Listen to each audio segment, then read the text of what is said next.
Har tongda ko'zim olsam, fikrim senda, hayolim, yuragim barchasi senda. Bir jilmayishing yetar, dunyo yorishib, sebzam arziydi bilsam, sen mening uchun. So'zlarim yetmaydi aytmoqchi bo'lganga, lekin yuragim biladi, sen mening hamma narsam.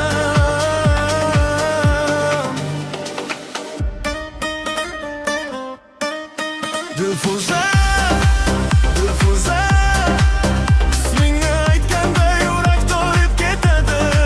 Dilfuza, Dilfuza, sen bo'lmasang bu dunyo ma'nosiz qoladi. Qo'llaringni ushla, yonimda qol Dilfuza. Sevsam arziydi faqat sen.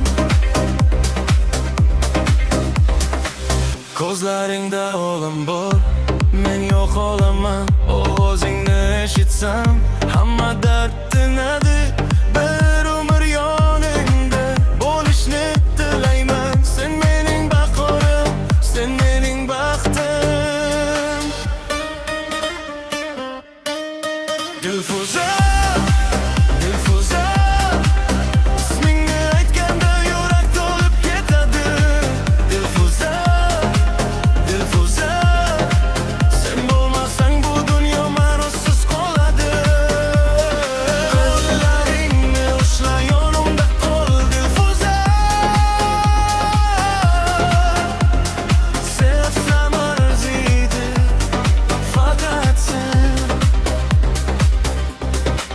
Minglab so'zlar bor ishimda, lekin eng to'g'risi sevaman.